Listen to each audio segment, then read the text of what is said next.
You ever realize you were fighting battles you didn't even believe in just to keep people happy? Yeah, welcome to the side effects of loyalty when it's pointed in the wrong direction. They told me loyalty is everything, and I believed it. I wore it like armor. I treated it like a religion, and for what? For people who couldn't even show up for themselves. People who only loved me when it was convenient, people who clapped for me quietly when I was winning, but disappeared loudly when I needed them. Loyalty is beautiful, but loyalty without freedom is prison, and nobody tells you that. When you're young, they just tell you to be a ride or die, but they don't tell you. Most people aren't riding, and they sure as hell wouldn't die. They just want you to stay while they figure themselves out. They want you to be the safety net, the emotional support, the emergency contact. When they don't even remember your birthday, they wanted loyalty, and I wanted to breathe. They wanted loyalty, and I wanted my sanity. They wanted loyalty, and I wanted the right to wake up and choose myself without guilt. The truth is, some people love you, as long as you make them comfortable. The second you grow, the second you change, the second you start questioning the circus you've been performing in, suddenly you're disloyal. Suddenly you're selfish. Suddenly you're the villain in a story you didn't even audition for. And I used to beat myself up over it. Like, maybe I am selfish. Maybe I am the bad guy. Maybe wanting space makes me a traitor. But it doesn't. It just makes me human.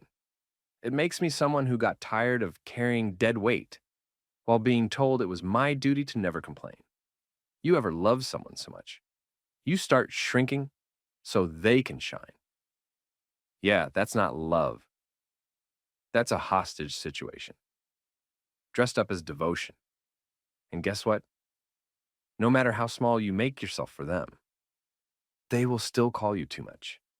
They will still make you feel like you're the problem, like you're the ungrateful one, like you're the one who ruined everything by daring to want something back. For once, I had a friend once who said, loyalty is doing whatever it takes to protect the people you love. And I believed him. I bled for him. I lied for him. I lost pieces of myself, defending him. And when it was his turn to protect me, guess what he did? He left faster than my will to work on a Monday morning because loyalty to the wrong people doesn't make you noble. It makes you disposable. The moment you stop being useful, the moment you stop playing your role, they replace you with someone who doesn't know better. Yet relationships, friendships, families, loyalty gets thrown around like it's a medal.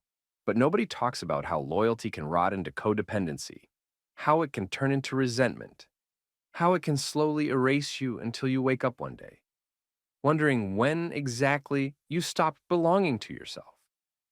I used to think freedom was a selfish thing, like, who am I to leave? Who am I to want more? Who am I to want to breathe different air? But now I know freedom isn't selfish. It's sacred. It's survival. It's choosing to live your life instead of playing the supporting role in someone else's tragedy. There's a difference between loyalty and slavery. And if they loved you, they would never make you wonder which one you were doing. They would never make you feel like loyalty meant abandoning your dreams, abandoning your peace, abandoning your soul. You can love people and still leave. You can forgive people and still never go back. You can miss people and still not answer when they call. Because sometimes loyalty to yourself looks like losing people who expected you to stay. No matter how badly they treated you, I don't want to be loyal to dysfunction. I don't want to be loyal to a version of me that's constantly apologizing for having needs, for having boundaries, for wanting to be happy. I don't want to sit at tables where loyalty is a one-way street, where I'm expected to give, and be grateful for the crumbs that fall off their plates. I'm not doing that anymore. They wanted loyalty and I wanted freedom. And for a while, I thought I could have both. I thought if I just loved harder, if I just explained myself better, If I just waited a little longer, they'd understand. But some people aren't interested in understanding you. They're interested in controlling you, and no matter how much you love them, no matter how much you sacrifice, you'll never be free if you keep trying to earn love that should have been given freely. The thing about freedom is, it's terrifying at first. It's lonely, it's quiet. You start second guessing yourself. You start missing the chaos. You start wondering if maybe you were the problem all along.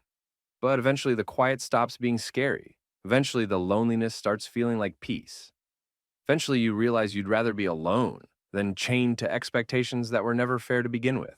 And yeah, sometimes loyalty means staying, but sometimes it means leaving.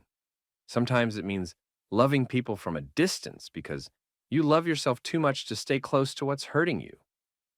Sometimes it means choosing the unknown over the familiar pain. Sometimes it means trusting that the people who really love you won't need you to set yourself on fire to prove it. Freedom isn't the absence of love, it's the presence of real love, the kind that doesn't clip your wings, the kind that doesn't punish you for growing, the kind that doesn't make you question your own worth every damn day. I'm done pledging loyalty to people who only love me when it's easy. I'm done pledging loyalty to spaces that ask me to shrink to fit. I'm done thinking I owe my life to anyone who only ever saw me as convenient. I owe myself more. I owe myself peace. I owe myself the life I used to dream about when I was too scared to admit I wanted more. You're allowed to outgrow people. You're allowed to outgrow places.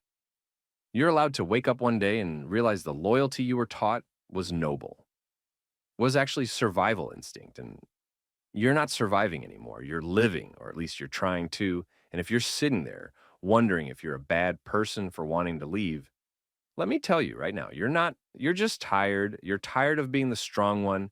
You're tired of being the loyal one.